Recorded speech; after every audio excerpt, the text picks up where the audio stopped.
Live from the Sunshine State, this is Hoppe Hour. The following thoughts on Hoppe Hour do not represent Cox Media Group or its sponsoring. Anything you hear may and will be used against you. Thank you. Voted as best local podcast in Tampa Bay by the Creative Loafing. You're listening to Hoppe Hour. What up? What is happening? This is Hoppe Hour. I am your host, Ryan Hoppe.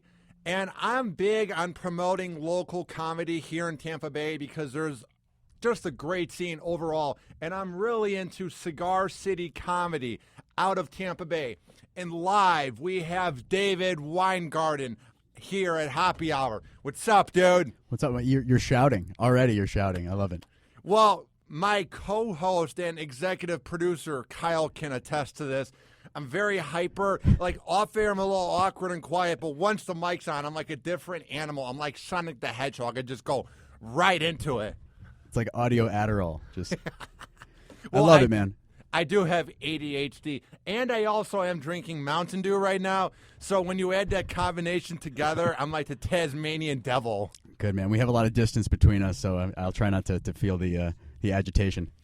Now, how pumped are you to be on this podcast? I mean, the one best local podcast, just in Tampa Bay, but I'm a big fan of what you do, man. I'm glad to have you on. Thanks. Yeah, I'm glad to be here, and the guys you've had on from Cigar City so far, they spoke highly of you, so I'm just glad to be invited. Well, yeah, it's one of those things where, like, it's hard to find a good comedian to have on because there's so many guys who claim they are comedians on Twitter, and they'll take a press shot, and you don't know if they're real or not. So when I saw Law Smith live with Joe Riga and Matt Fernandez back in, like, August, I'm like, I got to get these guys on. They're legit. Yeah, those are definitely some of the funniest guys in the area.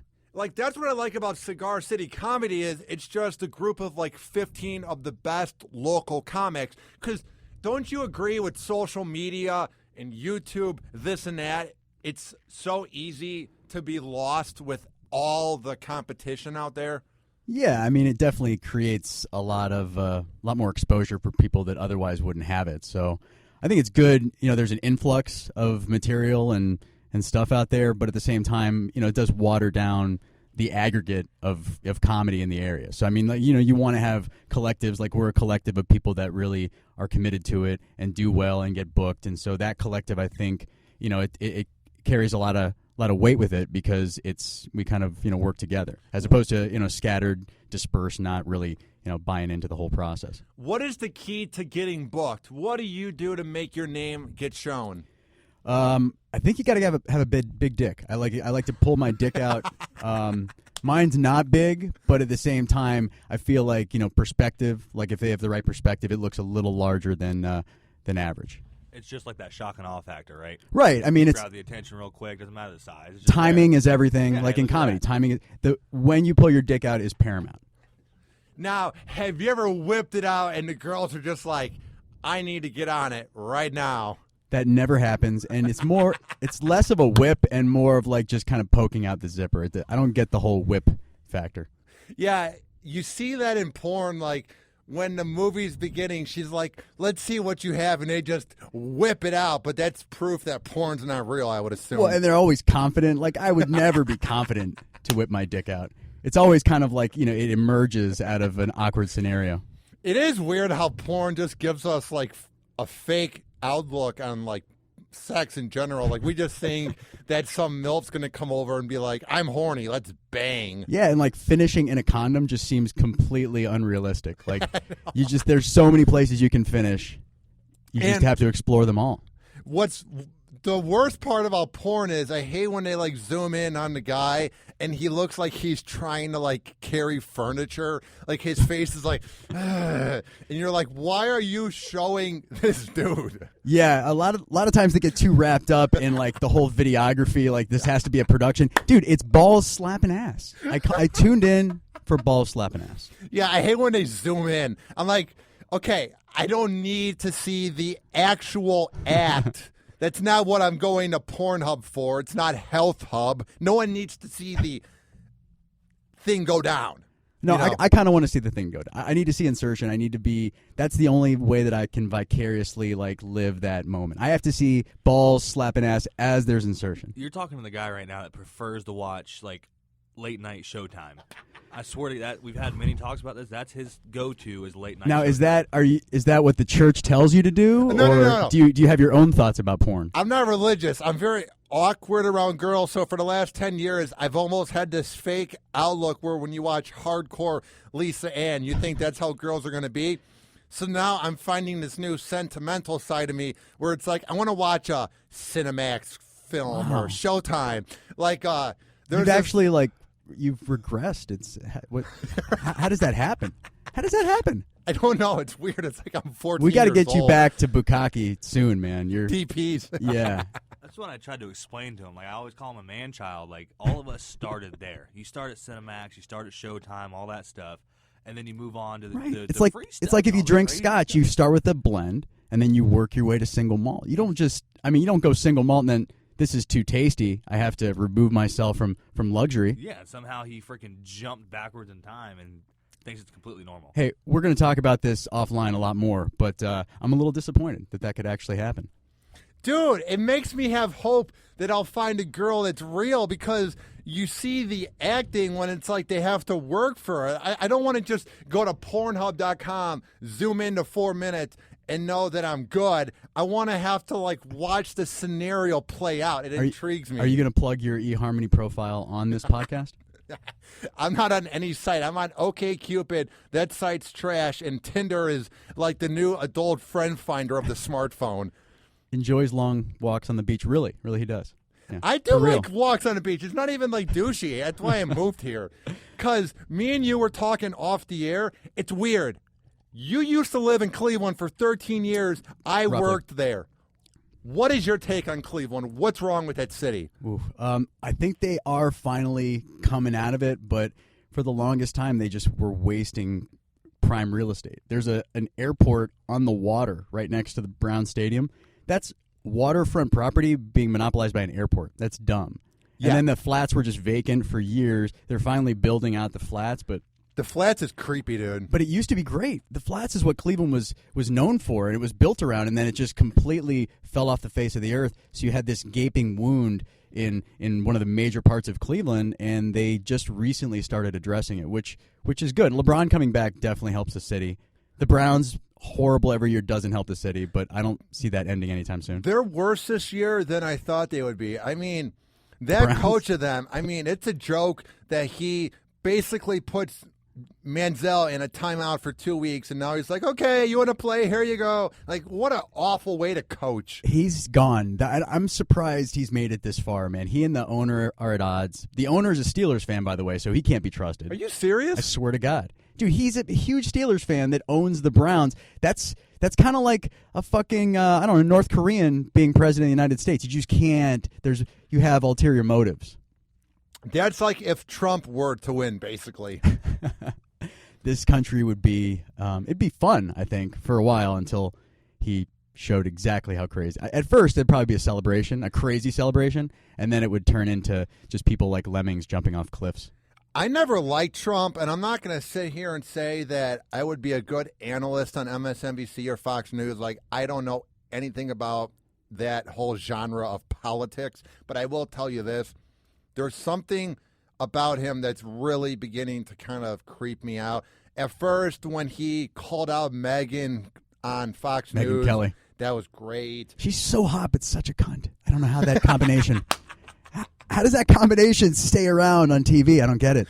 She is awful. Like, her good looks literally simmer when you hear her talk. It's like, shut your mouth. Yeah, she's so far right and so far up Fox News' ass. It's disappointing. You know she'd be boring in bed, too. Just the basic rounds. Or it could be the opposite, man. Like, she has I don't think so. has the power. No. and I don't know. She seems like such a bore. I feel like when you talk to Megyn, if you're not smart, you're not good enough for her. Yeah, I don't know. She could be a filthy whore. Could be a filthy whore. That's how I like to envision her, but it is weird. I'll watch the cable news or the local news, and all of the girls are so hot. And this might be the pervert in me, but I just think, I wonder what they're like in bed. Do you ever think that, or is that just me? well, I mean, you wonder what they're like next to you in a spoon position. I wonder. I wonder other things. So we're on different pages there. Yeah, I'm wondering what it would be like to lay next to them and watch some Netflix. You're like, I wonder if they'd be down for backdoor action. I want to whisper sweet nothings in her ear. And you want to Eiffel Tower her. Exactly. What? Yeah. So. How have you done with the ladies, man? You're in decent shape. You're Thanks. not a bad-looking guy. I mean, Appreciate how do you that. do? I'm getting married in March. Oh, nice. Yeah, I proposed this March, and so we're going to St. Lucia, and her and I are just going to get married, just the two of us, on a beach. Would you say your life's over with? No, man. I think ultimately, like, marriage just kind of it becomes just a stronger relationship. So I don't That's know. what you say now. I'm not even a guy who's had sex that much, so I can't really talk, but it just seems like marriage ruins everything. We haven't had kids yet, so I That's can't. a good point. I think the kids are the one thing that can like completely take away sex. I see that happening. So I haven't reached that point yet. So my marriage is going to be strong until that point, and Do you then I'll wanna have have to get kids? back to you. I'll have to let you know how it goes. Do you want to have kids? Well, my fiance does, and I love her, so I'm going to go with whatever she wants. And I'll assume the responsibility, and I'll try not to create fucked up kids. Like, I'm a fucked up guy because my dad, not a great parent. So I'm going to try to do the opposite of that and not perpetuate the misery throughout the Weingarten family tree. What was wrong with your dad? He was a crook. My dad he was a podiatrist, and my dad he had, I think, 7 malpractice claims filed against him. And he was defrauding the insurance companies and ended up retiring his license, voluntarily relinquishing his license, and vowed to never practice medicine again. What does he do now? Now he does some real estate here and there and just kind of sits around. What's your relationship like with him? Is there anything there, or is it just kind of like, hi, Dad? Well, it used to be cordial, but over the years we've just kind of grown apart, and he's just not a good person. So at this point, I try to not really associating with him. Did you ever have your mom on your side, or was it just a thing where maybe your parents weren't the best growing up? I think my mom was always on my side. My parents got divorced when I was 14, and we did split custody, so I lived with my dad.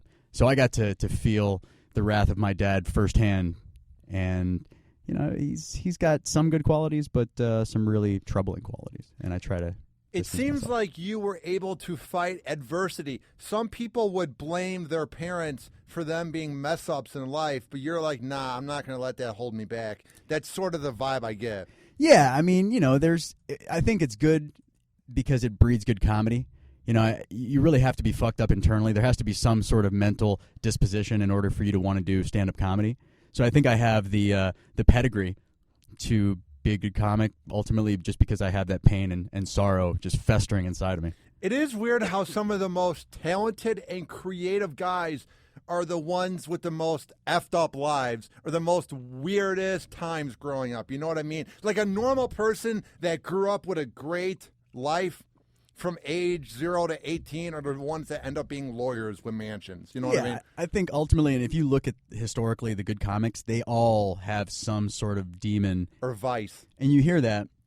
Definitely vice, a lot of drugs. Like Greg Giraldo, one of my favorite stand-up comics of all time, he died of an OD. I mean, he was a brilliant guy, but he had demons, and he just had trouble dealing with them. So you have to have that to, I think, to be a good comic, but you just can't let it completely consume you, I guess. Who are some of your influences when it comes to comedy? Like for me, my radio influences were like Mike Calta, Opie and Anthony, Howard, some guys from the Midwest. What about you? Who influenced you for comedy? I think Greg Giraldo was a big one, and I'm also a big fan of Patton Oswalt. Oh, he's so underrated, dude. Yeah, Bill Burr, Patrice O'Neill. Dude. Mitch Hedberg. Why do all the funny comedians go early? Mitch Hedberg, Yep. Patrice O'Neill. He's so criminally underrated, dude. That dude should have been bigger than he was. It's so sad. And even after he died, he didn't become that big. Like, Patrice O'Neill is literally a legend. He's one of my heroes. Within the comic community, though, he's revered. I mean, that there is nobody that's going to tell you they don't like Patrice O'Neill. He's that, loved by comics. But the thing is, man, Dane Cook was another one. Dane Cook, to me, he was the man. Like, when he first came out, Harmful When Swallowed, and I think it was Retaliation or whatever his second album was. Those were awesome. But then he just kind of became a performer with less heady material, and I think people stopped giving him his dues. But, dude, Dane Cook in his prime, there's nobody better. What was it about him? I'm actually a fan of him, and I like the guy, but how did he fall off the map so fast? What is your take? I think he got too much fame. Like, stand-up comics, to make the transition into the mainstream, it's kind of a gradual process normally. He hit it, like, at 100 miles an hour, and I think it was just too much for the general masses to accept. You know, it was fun at first, and then it was just a little too much because his personality is so in your face, and I think it was just not sustainable at that level. But he's still really popular as a comedian. Now, are there any people out there that are comedians that annoy you that you feel like shouldn't be famous? Is there any that you're not a fan of? Oh, I was going to say also Dane Cook with the whole Louis C.K. stealing his joke. That didn't help. Yeah.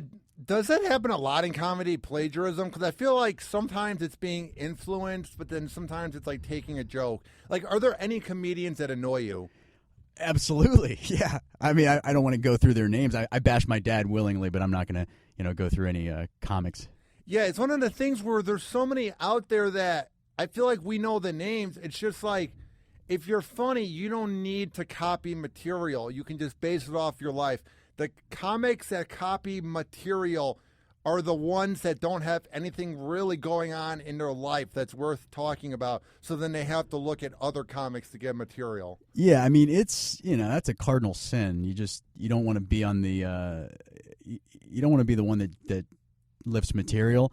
But at the same time, I think, those people, they don't get a second look. They don't get very far by lifting material. So it's I wouldn't say it's karma at work, but ultimately it's going to come back and bite you in the ass because somebody's going to make the parallels and they're going to put two and two together and realize that you're the worst of the worst. And especially now with social media, I mean, anybody can catch you taking a joke in a second. I mean, like Fat Jew. Yeah. How do you feel about Fat Jew? What's that? The guy on Twitter that was basically stealing people's material. I have no idea about him. What did he do? His Twitter, I guess it was primarily Instagram. He's the Fat Jew is Joe or Joel or something. I forget his full name, but he recently, came under fire because he's notorious for retweeting and taking people's stuff and making it look like it's his own. So he's sharing out things. He's sharing out things that are other people's original intellectual property and presenting it as his own without giving credit. And then he was just kind of making weird excuses as to why he was doing it without really owning up to the fact that he was stealing. And then he put out a book, and then people took his book and they put his entire book online as a sort of retaliatory effort. But he's I hate his face. I hate his face. He has like this bald head, but this tall, like ponytail. Yeah, that's what it is. And then he always is shirtless, and his face is like, "Ooh, watch out! You never know what I'm going to say next. I'm the Fat Jew." That's not creative. Well, and as a Jew, I take offense to him leveraging the Jewish faith in his whole shtick, or whatever the fuck he's lifting. Yeah. First of all, he's disgusting. He's a disgusting person to look at. So he's misrepresenting Jews right then and there. We're not all disgusting. That's a guy that was made fun of as a kid. So now he's overcompensating by trying to be a hard ass. And, ooh, watch out. You never know what I'm going to say next. I'm unhinged. He's like the fat white girl that just has way too much, like she likes herself too much for no reason. Yeah. Fat white girl, there's no reason for you to like yourself. No, at all, let alone love yourself. He's the fat white girl that loves himself. He's a hairy mess. He's disgusting. He loves himself too much, and it just got the best of him. He has no right to be like that. He was the a fat white girl. He was the fat guy in high school that wasn't popular but wasn't hated. He was only used because he would probably deal weed. So now it's like he's trying to overcompensate since his whole life he's been taken advantage of. He was the guy that you could talk into just running naked through the cafeteria. Like that guy. Yeah. No, he didn't care about the repercussions. He would do anything for attention. So now he's like, I'm the Fat Jew. I have a ponytail on the top of my head. Yeah. Fucker. It's amazing how, like, you can just be the biggest hack online and people believe it and they'll just retweet it. Like when Jared Fogle got in trouble, I think I saw about 1 million jokes about he's going to get the footlong. I'm like, Jesus Christ, can you come up with some new material? It was actually flattering to see Matt Fernandez call out comics who did that on Twitter saying enough. Like, it's so hacky. Yeah. No, well, it's the low-hanging fruit. And so when you talk about people lifting material, those same people grab that low-hanging fruit. And you just have to want more from yourself. And that's where the comics separate themselves from the hacks. What do you do to separate yourself? Because there's so many comics out there that I think when you hear someone say, I want to be a comedian or I'm a comedian, everybody sort of rolls their eyes like, ugh. So what do you do to make yourself different?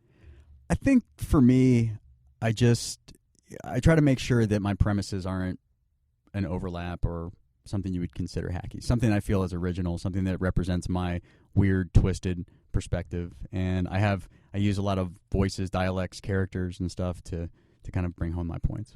What type of voices do you do? Like, what are these characters? Are they like everyday people that annoy you? Like, let's say you're at the bank and you're in line and someone annoys you. Do you base that into a character? Like, how do you find these? It could be. I mean, a lot of times it's based on the joke. Like, I have a joke about a spelling bee, and there's an Indian character in the spelling bee, and I'm like, spelling bee, and I am not going to accept you in your spelling, and that kind of thing. And it could be I do a Kermit voice. My name is Kermit the Frog. Not easy being green. Dude, you're pretty Miss good Piggy. at voices. Aw, Kermit, I love you, Kermit. Try and do like Obama. Can you do him? Well, I didn't say I had every impression in my arsenal, but no, I can't. I haven't even tried. I feel like everyone thinks they can do a good Obama, and it's like only Obama can do him. Like, he's got such a douchey, look at me, I'm Obama voice. Like, it's so hard to do. You know what I mean? Yeah, I mean, I guess it helps if you're black. Yeah, I would assume. It's hard for me to do the black, like, organic black voice. It's just, it has to be the flamboyant black. I think. Okay. Aren't you kind of nervous to do the voice too? Because then someone might bring out some fake outrage and just get offended. At this point, I'm kind of just numb to that stuff. If you want to be outraged at me, I'm getting attention. So in my opinion, attention, bad or good, is still attention, and I can always spin one the other way. And the people that get offended so easily are the ones that have nothing to do with their life, so they're mad that people are successful, so they want to bring them down. I enjoy offending people. To me, like, that's the fun of social media. If you haven't offended somebody, like, there's no continuing dialogue or punishment for whoever takes offense at your shit. Do you see this problem, though, where we're offended by something every day? It's actually been kind of slowed down lately because we should be offended by what Trump said about Muslims. But we had the coffee cups this year. We had Brian Williams. I mean, what is going on? Brian Williams, you pull nice pull. Yeah. Wait, with the Line. fuselage. It was all about the fuselage. What's that? Brian Williams said he had a piece of the fuselage from the helicopter that he was in. That's what it was, yeah. Yeah, and I mean, dude, Brian Williams could tell me pretty much anything and I would believe him. So, I mean, he seems like the most trustworthy guy, which is the most troubling part of that story. And then you had the whole flag in June, the Confederate flag. I mean, this was the year of I'm offended by something because I'm a pussy. Yeah, I mean, the Charleston thing was kind of offensive, though. I think, Confederate flag. It was just weird how it took a shooting to take it down. Agreed. That's what annoyed me. Agreed. And then, of course, TV Land gets rid of Dukes of Hazzard, and it's not on. It's like, whoa, you really showed a message there. Yeah, and that show needs to live on. People need to watch Dukes of Hazzard. So, I mean, I'm not a fan. Anything that disrupts, me either. But in its time, man, those guys, Daisy Duke, holy shit. I'd so bang hot. her out. Oh, my God. Hotter than Jessica Simpson, I think, like the one in the original TV show. The kid from All in the Family, too. What was the name of the daughter? She was hot, too, back in the day. All in the Family? I have no idea. Or Married with Children. Christina Applegate. Oh, my God, dude. Yeah. Some of those outfits. Even now, in Anchorman 2, you're like, Jesus Christ, you're hot. In your head, you're picturing, like, just nuzzling your head against her shoulder and... by a nice candlelight. Spooning. Maybe caressing her breast if you're lucky. I love and it. just doing it in like a round fashion, like back and forth, very romantically. Is it okay if I touch you right now? Can I touch your ass real quick? Are you okay with that? Are you sure? Yeah, man. What do you think? Like, I've had sex before, but I can't focus. The problem is when I'm about to reach the top of the mountain, I never climax. I don't know what's wrong with me. I've only climaxed when they go south of the border on me. I don't know what Maybe that's the about. problem is that you're calling it climax. It's radio clean. I'm not going to say the C or J word. I try to keep it clean. I said fuck a whole bunch of times on this. Is that not okay? Jizz. There you go. Okay, all right. So jizz, cum. I just like to keep it sort of clean. Skeet would be acceptable. Like what? Depending on your ethnicity. What is this, 2004, Lil Jon? Skeet. I'm pretty sure that was added. Webster's added that to the dictionary. So that's an official word at this point. Really? No. I was about to say, Jesus Christ. If they acknowledge skeet, it might be in there. I don't know. You never know. They added the emoji this year. That's true. So at this point, And selfie made it to the dictionary. Idiocracy is upon us, dude. It's getting bad. Our president is going to be a Terry Crews. Dude, I want Terry Crews as a president. I would take him over that dumb bitch Hillary or Trump, to be honest here. I don't know, man. I probably wouldn't want Terry Crews over Hillary or Trump. No. I would want Terry Crews because then you would bring in Not Sure. Not Sure would be a good president, The dude. cabinet would look like the cast of The Expendables 4. Got Jason Statham as the Secretary of State. Arnold Schwarzenegger, Secretary of Treasury. Dude, it's scary how, like, that movie 7 years ago, you're like, haha, there's some similarities, but it's not that real. And now you're like, oh, shit, it's real. Mike Judge, Mike Judge. Yeah, he's the man. I mean, King of the Hill, Beavis and Butthead, Idiocracy, Office Space. Yeah. So that was, I mean, the first time I saw it and just kind of the premise and how it was kind of the butterfly effect of stupidity. The concept is completely plausible. So, what do you mean plausible? It's happening now. The fact that talentless whores, the Kardashians, are famous. That's literally the fact that the movie Ass won Best Movie in Idiocracy. Like, it's getting bad, dude. And then it's all about money and sponsors. Well, I think it's the Housewives thing. Like, my fiance loves to watch the Housewives of Orange County. Come on. I swear to God, like, she watches that. She watches Vanderpump Rules and some other bullshit. Why do women get into that? Because I've never had a girlfriend before, so I've never seen it single-handedly. What is it about these trashy, fake, awful shows that brings them in? Here's the way I understand it, and this is just my theory. All right, my fiance is low drama. Like, low drama. I think she absorbs all the drama. Like, watches it on Housewives and every Bravo TV show ever made. She just absorbs all the drama, and then she doesn't need to have the drama. I think it's a way for her to just kind of like experience drama vicariously through other shitty people. Yeah. And not have to bring it home and have the drama between her and I think that, to me, is the way I rationalize it, and that's the only way I can deem it acceptable because it's fucking disgusting. Yeah. And if that's okay, I'm cool with thwarting some drama for the sake of, feeding her interest in whatever. And I think it's something where I'm guessing she's a classy, laid-back girl. Am I right? Yeah. Like, she looks down on them, so she wants to feel better about herself. I'm not saying she doesn't have confidence, but I feel like when classy girls watch these shows, they go, good, I'm not Snooki. Good, I'm not Bethany. You know what I mean? I think there's some of that, yeah. I think there is, and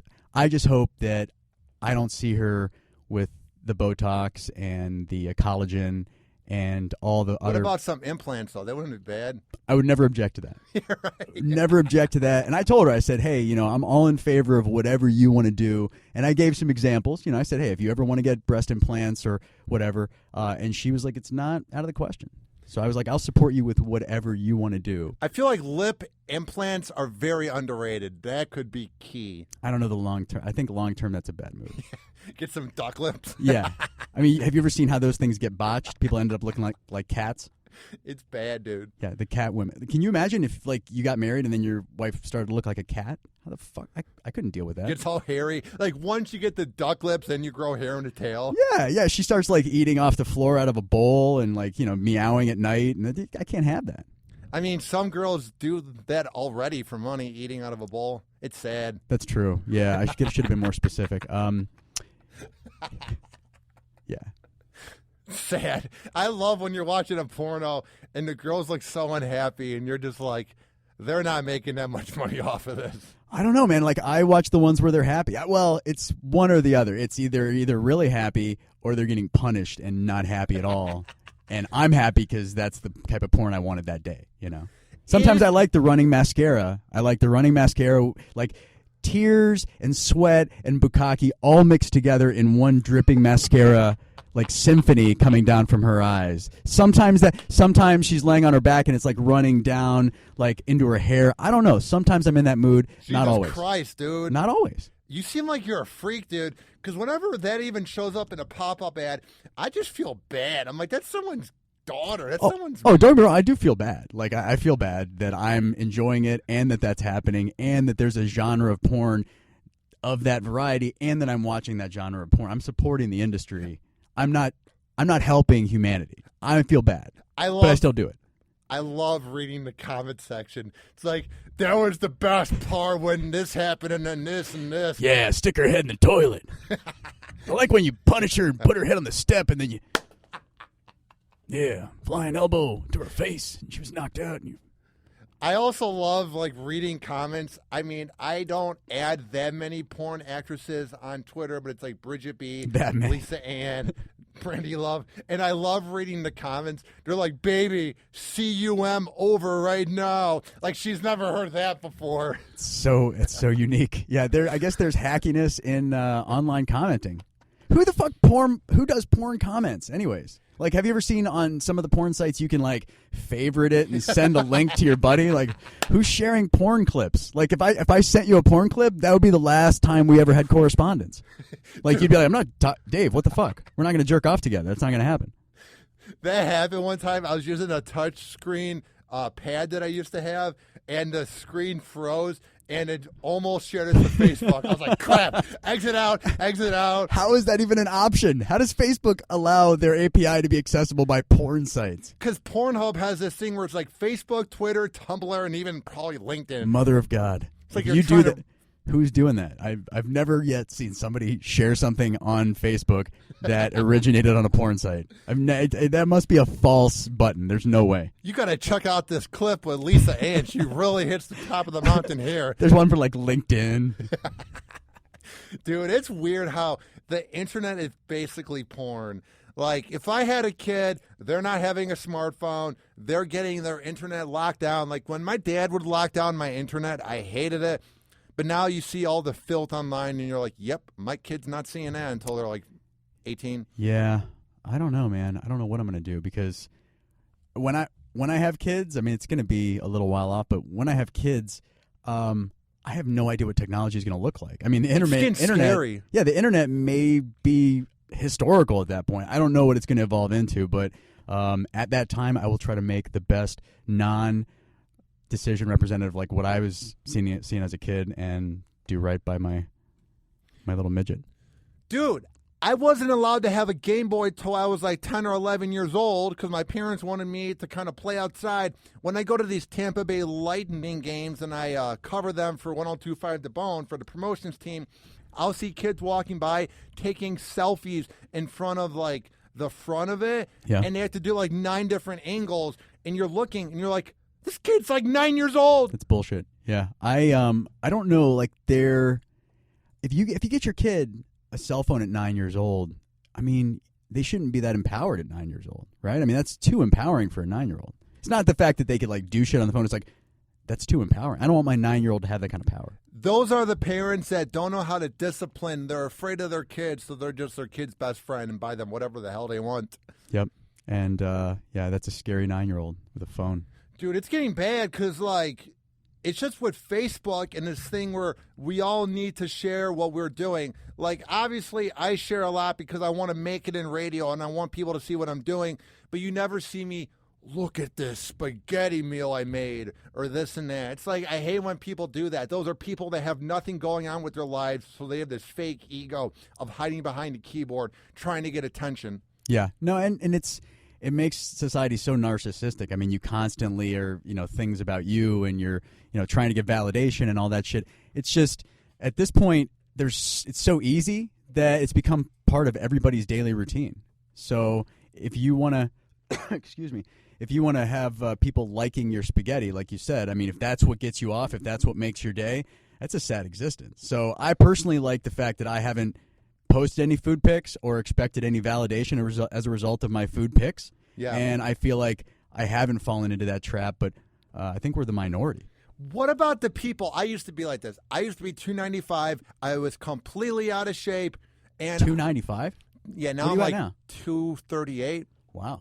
And this was in 2011, and I was very fat, very unconfident. This was my last year of high school. Did you speak as loudly, or was it a little softer? Like, I've always been a loudspeaker, all right, dude. all right, It's good. unreal. I didn't know if the fat was somehow correlating with a softer spoken Ryan Hoppe. No, I've always been a very loud mouth. When I was in 4th grade, I got mad, so I broke my pencil, and I called my teacher the first 2 words that came to my mind, a bitch vagina. Wow. So you're suffering from like youth Tourette's? Was that like a... Who knows? Okay. This was when I didn't have the best meds for my ADD and ADHD. And I'm very open about it. I have bipolar too. I'm real on my podcast. I'm not going to sit here and say I'm normal. So I wasn't on meds back then. So I just broke the pencil and I was like, hey, Miss Turry, you're a bitch vagina. Wow. You must have been a hero in class, though. I mean, that had to be legendary. They hated me. They thought I was weird. If you yell at the teacher "bitch vagina," that puts you on the Mount Rushmore of asshole classmates. It should have. You should have been there. Yeah, you got cheated. If we Dude. could go back and we could make sure that you got, if social media was in existence when you did that, dude, you'd have been fucking all over social media. Bitch vagina. Bitch vagina. It would have been, there would have been audio everywhere of you yelling bitch vagina. I should have been on the front page of the Huffington Post. Right. 4th grader from Illinois calls teacher an expletive. Find out now. Absolutely. Yeah. Yeah, dude, it was weird growing up because I was always going through different meds trying to figure out who I am. So then it was like I had a bad speech impediment when I was in middle school. So that's why I'm kind of hyper now, is because it helps me get words out. But it was weird. I used to be like, we'd be in front of the class, and it's like, what do you want to do when you grow up? Like on the first day of class, you introduce yourself. Mm-hmm. Hi, I'm Joey. I want to be an accountant. Hi, I'm Mary. I want to go into law. Hi, I'm Ryan, and I want to go into radio. It's like the most unconvincing thing ever. Like, that's what's weird, is now everybody that I went to school with, they now kiss my ass. I'm not trying to be cocky, but it's like, they're like, ooh, you want an award? Ooh, you're in Tampa Bay? It's just funny how back then they ripped me every single day. Like, you're not going into radio. And now it's like, I got my foot in the door, and I will always grind to make it. It's just funny how kids are so douchey, and the ones that are mean to you are the ones that go nowhere in life. Yeah, the thing too is you appreciate the spoken word more than the average person because it was a struggle for you early on. So I think the fact that you appreciate it more, it kind of makes you a little bit better at what you do. So, having a speech impediment, something that you've overcome, I think it just gives you a greater sense of accomplishment in being able to speak regularly. And there's famous news anchors. They're not coming to my mind right now, but there's people that have speech impediments. I mean, you listen to different radio shows. Not everybody has the traditional, yo, this is Scotty B, the like wacky DJ voice. Not everybody has that. Was pretty wacky. I actually wanted to go by the name of Rhino. I wanted to have my show, and this is so douchey. This is so top 40 morning zoo shock jock. Guess what I wanted to have my show be called? You got me. Rhino. Rhino's Morning Frequency. Yeah. Was that part of the title, or is that just for effect? Just for effect. Okay. Rhino's Morning Frequency. If I ever make it, I might do Hoppe's Morning Frequency. It's not bad. It's just douchey. I think you stick with the Hoppe. I don't think you go Rhino at this point. I think Rhino is, you've already made a name for Hoppe. It's called Hoppe Hour. It's not like Rhino is right. We'll leave running Rhino through. Yeah, leave that to Ryan Sandberg. I think that's why I did it. And then my old grandma used to call me that too, and it was sort of a nickname. I did this too. I've always wanted to be productive, and I've always wanted to go into media and be creative. So I used to do these things called Rhino Rants. And this was back in 8th grade where I would rant. and it was a YouTube video. I wish I had it. It's lost online. I'll try and find it. And there was one when I was bitching about the local water park and how it was like dumping a bucket of water on your head. So I'm on my back porch at my house, and I have the bucket of water, and I'm like dumping a bucket of water on your head, and I dumped it, and it had like 100 views, and everybody ripped me apart for it for high school. So I've always kind of wanted to do this. So you were doing the ice bucket challenge like way before there was an ice bucket challenge. You should be credited with the ice bucket challenge. That's a good point. I'm just saying. There was ice in there too. Are you getting royalties for that whole campaign, or? Dude, that campaign... it was charity driven, but something, recognition at least. That campaign was such a joke.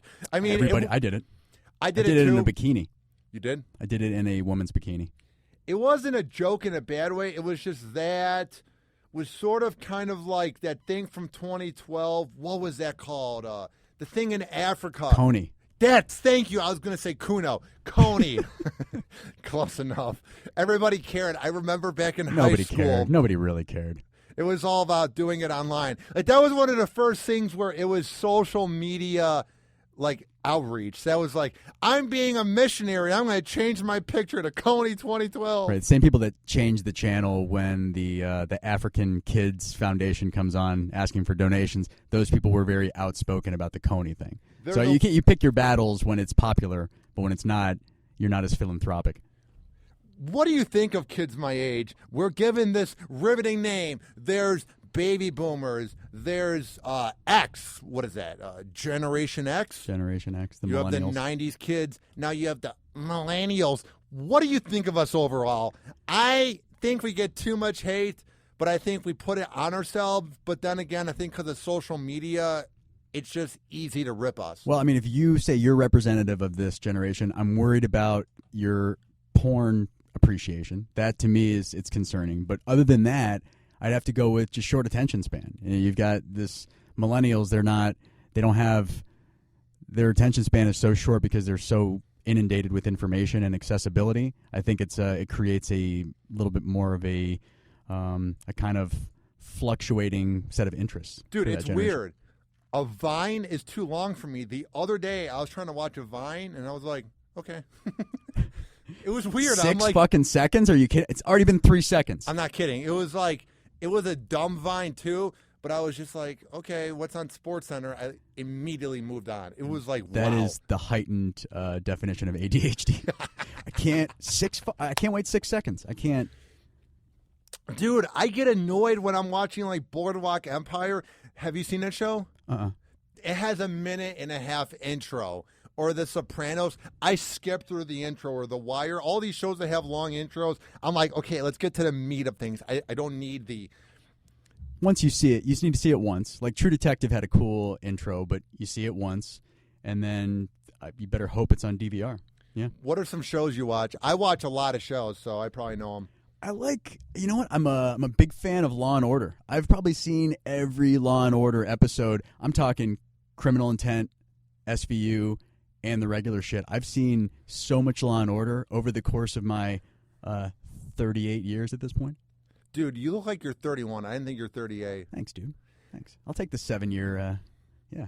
Damn right, dude. Also, it's one of those things, I don't like Law & Order or any of the shows on CBS or NBC because the thing about it is I don't believe that you can fix a crime in 44 minutes. I need something like The Wire, Sons of Anarchy, Ray Donovan, Sopranos, where it's between 13 episodes, where it's a timeline. Anthology, yeah. Well, the thing is, dude, I also have ADHD, so I love the fact that a whole case is solved within one episode. Like, I like the conciseness of it, and it's a whole new adventure next episode. You know what I just realized? I need things to be real. I have to watch pornos that are real to my mind. I have to watch shows that seem believable. What do you think that is, dude? It's odd. Well, I think you, when you're watching porn, go to a hotel room where they would have porn, and then it's believable. Like, the scene is exactly the same as where you're at. So if your bedroom is not believable for the scene of a porn, put yourself in a believable scene. So break into some high school. Whatever, yeah. Find an abandoned kitchen island or something, and, sit up on the island. Prop a dummy up there or something if you want. Grab like a saw and put a hole through the bathroom stall. Right, yeah. some glory hole simulation, something so it seems more real, because you're clearly not able to put yourself in that scenario. The Kyle, POV. We were just talking about this. It seems like everything needs to be real for me. The porn needs to be real, and we were talking about how TV shows need to be believable, not like CSI Miami. What do you think that is about me, where things that I watch need to be believable? Does that make me weird? I don't know. I don't know that it makes you weird. I think You hesitated there, so a little bit. You got to know Hoppy, though. Everything about him's a little off. You're looking at me through like a little gap in the microphone, so I'm trying to... Yeah, it's okay. It's okay. Want to make eye contact while we talk? No, it's good. It's right in between that gap. It's perfect? Okay, good. No, but everything about Hoppy's a little off, so him saying that doesn't surprise me in any way, shape, or form, I guess. Other people like, sci-fi stuff and stuff you can kind of put yourself in. I don't think Hoppy has the ability to take himself out of his own life and put it like in a fairy tale world. Gotcha. So if it's not real, it's not for him. I'm a very confident person. I'm growing into having confidence, but I've been beaten down so much in my life that I'm unconfident, that I have this weird ego where everything is about happy hour. It's kind of weird. Like when I was driving across to Howard Franklin today, David, I was thinking about our interview, that I'm thinking, what do I need to do for happy hour? I wasn't listening to the radio or music. It's weird how I'm a nice guy. I don't burn bridges, but I feel like I'm becoming self-centered. It's odd. Well, let's take a step back. Which shows are you watching? I need to get some sort of idea which ones are appealing to you, that you can put yourself in that scenario. The Wire, Sopranos, Ray Donovan, Homeland. I like the shows that are on cable that are edgy. Okay. But guess what my favorite show of all time is? Sex in the City. Aqua Teen Hunger Force. Okay, all right. I love classic Adult Swim. C-Lab, Harvey Birdman, Futurama, dude, Yeah. Oblongs. Right, that's you can put yourself in those ridiculous scenarios. You can turn yourself into claymation for the moment. I like it. What do you think that is? Is that me being a kid at heart? Like, why would Miwad make me laugh at the age of 22? Well, I think also you're doing the whole podcasting thing with media, and so you appreciate the production value. And so if they're not making it believable, I think you expect more. Because nothing seems believable. Like having a talking shake, box of fries, and a Miwad. Nothing is as real as that show. It's entertaining. I don't need to have it is real. a good show. As long as I chuckle or come, depending if I'm watching cartoons or porn. I mean, as long as I get to the point, I'm good.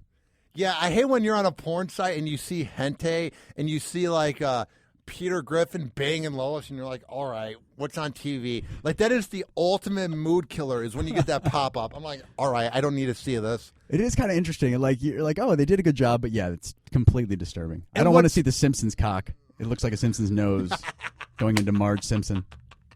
And what's weird about it, too, is somebody made that. Somebody drew that.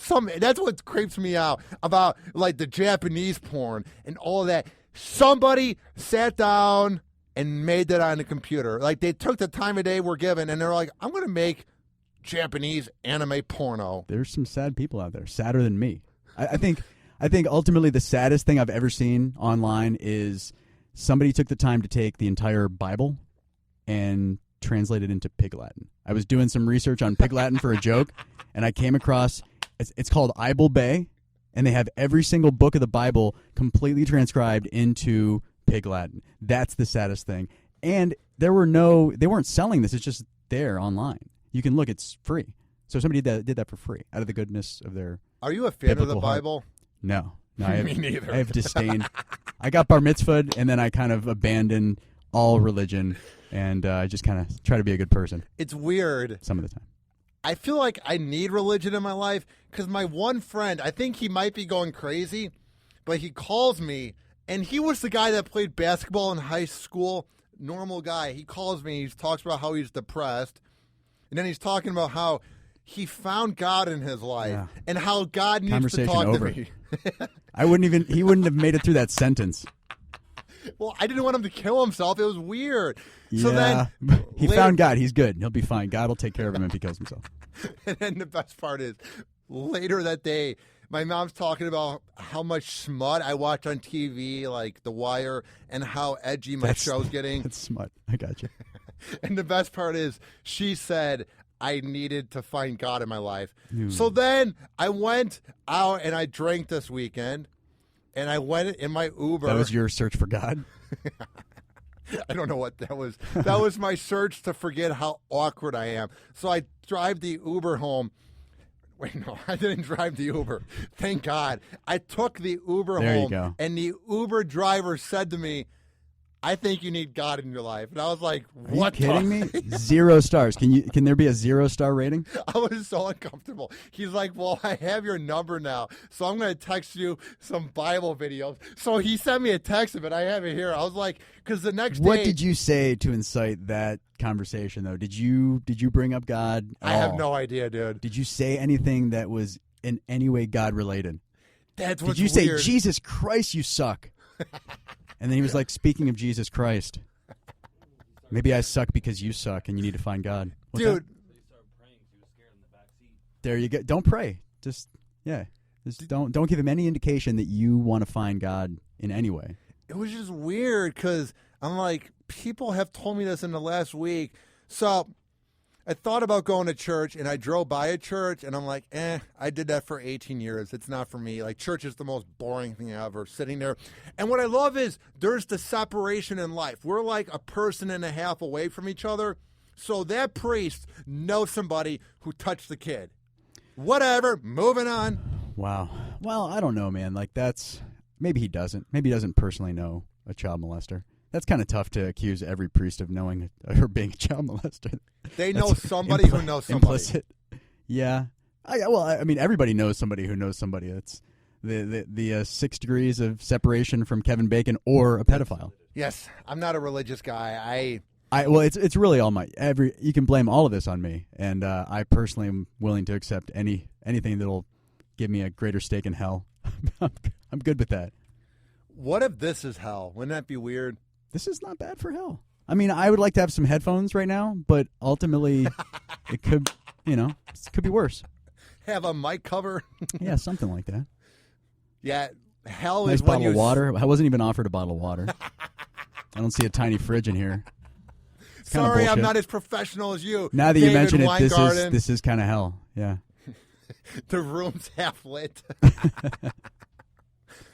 Did you ever think Happy Hour would be this out there? Like, this is almost the Aqua Teen Hunger Force of podcasts.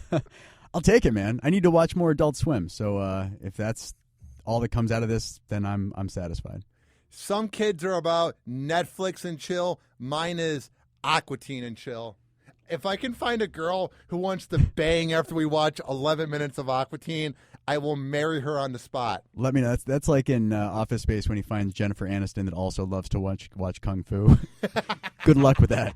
Good luck with that. I should just put it on my Tinder account. I do okay on there. There's this girl I'm talking to, but I'm trying to figure out when I should ask her out because I have tickets to see Bone Thugs and Harmony and Mims. And guess who? Mike Jones. Oh, shit. Downtown St. Pete on Friday, and I want to see if she wants to go. Because I was going to bring Kyle, but I'm like, No, that'll be a fun concert. Bone Thugs from Cleveland, man. Damn right, dude. Yeah. Machine Gun, good old Kelly MGK? is from Cleveland, too. MGK and who is that? Is it Kid Cudi or? Yeah. I think Kid Cudi's There's from this Cleveland. guy named Ray Cash. Okay. Have you ever heard of him? Uh-uh. I want to play this song for you. It's called Pimp Thanks, in man. My Own... Serenade me. It's called Pimp in My Own Mother Effing Mind. It's makes complete sense.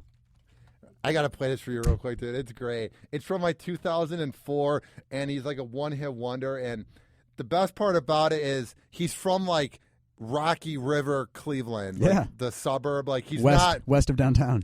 Yeah, he's not from like a bad part of town. Yeah, Rocky River is a more upscale. Got really good schools. Really good schools. All right, I've heard. here's the song. Yeah, I'm so sexy right now.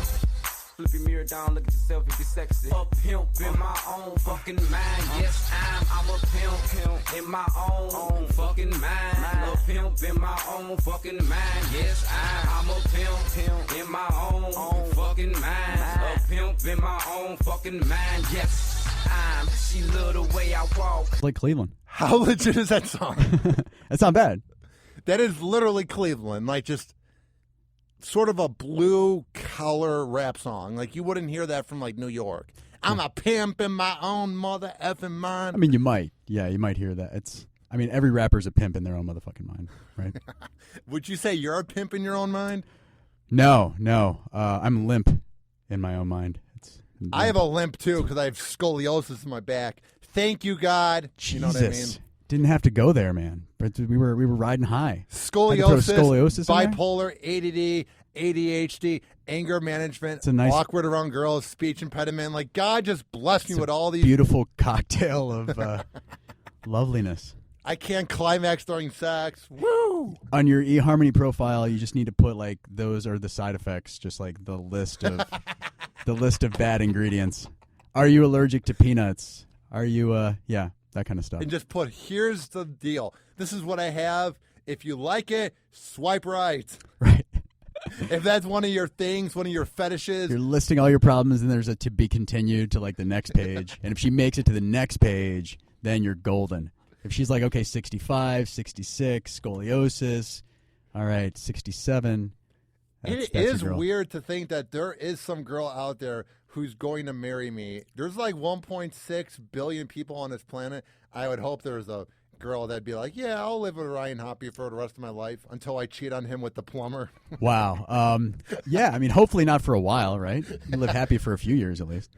Yeah, man. I just think, would you say your life's over with? Are you nervous? I'm not really nervous, man, because I was single for a really long time. Like, I'm 38, and, I've been with my girl for 4 years. So prior to that, I was pretty much single my whole life. What's the transition like from being single? Because, like, do you miss those days of just being able to, like, jerk off in the middle of your living room or watch whatever you want and not have to watch Desperate Housewives? I can still do all of that. And I just have to give her a heads up that I'm jerking off in the living room so that she doesn't. I mean, nobody wants to see that. So. Maybe she'll come on in. Yeah, I don't know. Like, she's not one to be like, ooh, you're jerking off. That turns me on. Like, that's never. I tried it. I tried it once, and she just kind of shook her head. I'm never going to try it again. Let's put it that way. Without being all edgy, but, like, if you think about it, it's a weird motion. Like, it's not flattering. No. And there's no way to look like. You can't look appealing. Like, there's no facial expression. It's never romantic. There's no orientation of your body that looks welcoming. So it just looks like a struggle. Yeah, man, it's weird how sex is so much better than jaying off. You know what I mean? I don't know, but they're both essential, man. Like, I would never give that up. I think that, to me, is the one thing that keeps me in balance. You have to release every so often. So, if my girl is not in the mood, then I do what I need to do. But if she is in the mood and I'm still, like, she's not around, I might just jerk off. Do you guys ever watch porn together? She's not into that. I tried. And is she kind of bland? No, I mean, we're she's adventurous to an extent. I mean, I'm whips and chains, a lot more experienced, so I'm trying to we're trying to kind of get to the same level. But she's adventurous and awesome. It's awesome, man. You guys ever like do some role playing? A little bit. You gotta spice it up, man. Even after 4 years, like, you gotta find ways to reinvent the process, and it's fun trying to figure it out. Now, since you're bald and you're in decent shape, whoa, you could have said that differently so it wasn't as hurtful. I could see with your enormous head of hair and my goofy face. Yeah, my face is not as goofy as yours. So I have that. Good point. You would be the prison guard, and she's the jailmate that's been a bad girl. I could see that role play going down. Actually, I'm going to write that down. That's actually you're not bad at this. Yeah, man. I'm not bad at this. I can't get laid, but I can write down some role playing with all the porn I've watched over the years. I can write some romance novels, man. I could write the next 50 Shades of Grey. 50 Shades of Hoppe. That is a scary thing to think about.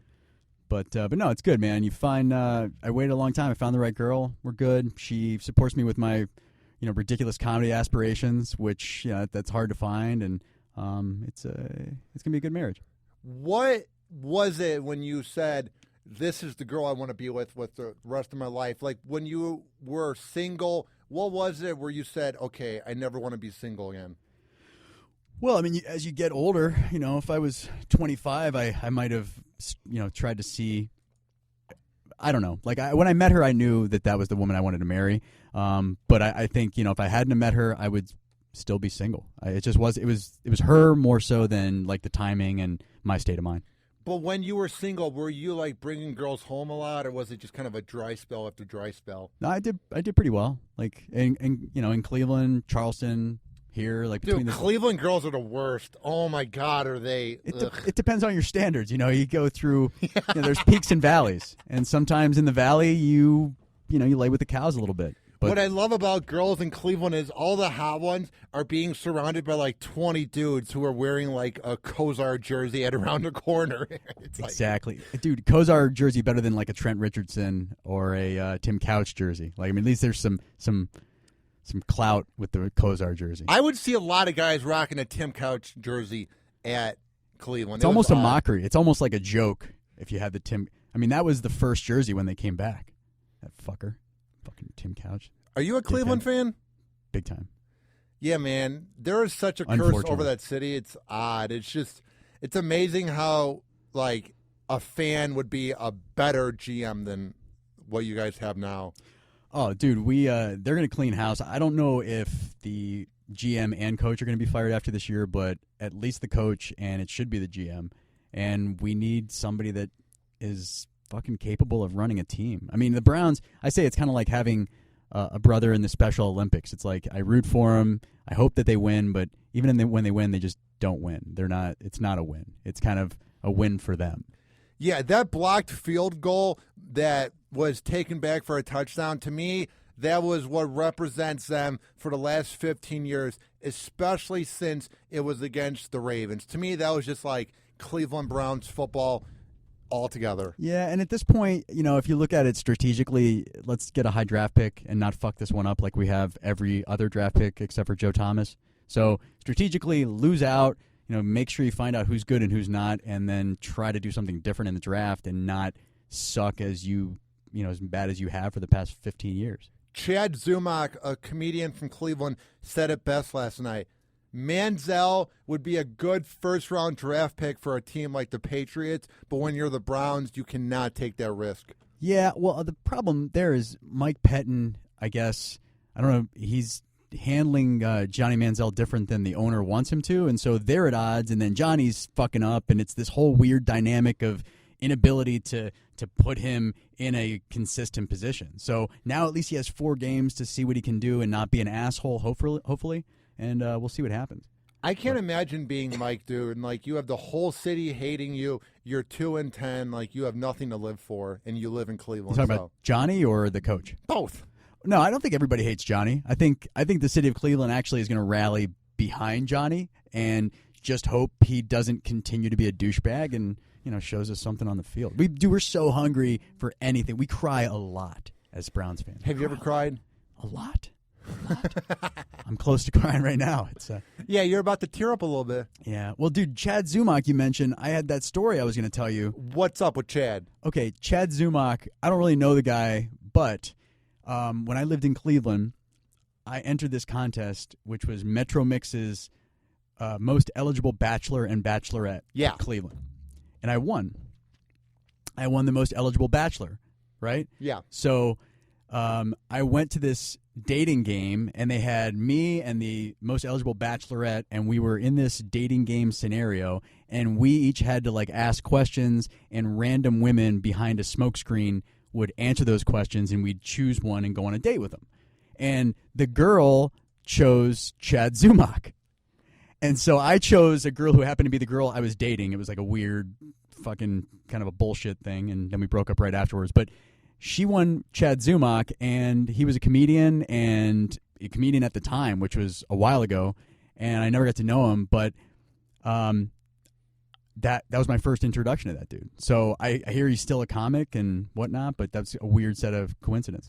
Yeah, you guys are very similar because I like comedians that don't care what people think and they never hold back. It just seems like nowadays comics are afraid to speak their mind with like social media, and it could come back to bite them in the ass.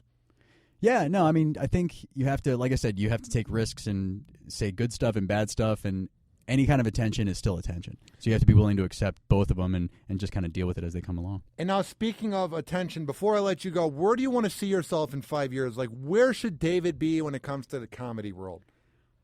Well, I think for me, ultimately, you know, I want to be a headliner like every comic, but for me, I want to be a consistent performer, travel nationally, and enter some contests and hopefully win. But I have to keep plugging away because it's not an easy craft, man.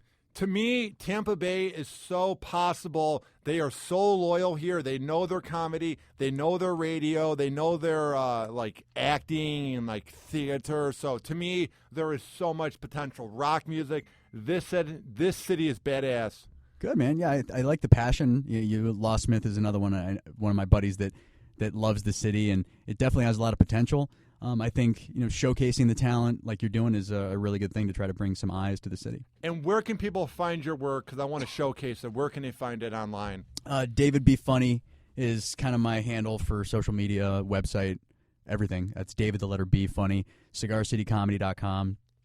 I'm going to be I'm going to be at Side Splitters first of next year or early next year, and some things here and there. I've been trying to curtail some of my bookings because of the upcoming wedding and all that stuff, but just go to the website, either Cigar City Comedy or David Be Funny, and all that stuff's listed. Well, David, thank you for coming by, sitting in on Hoppe Hour. I love what Cigar City Comedy is doing, so this was a lot of fun. Can you believe this was 67 minutes? No, it felt like a lot shorter, man. It was a lot of fun. Thanks for having me. Well, this has been Hoppe Hour. I am your host, Ryan Hoppe, saying peace out. Hoppe Hour. Hoppe Hour.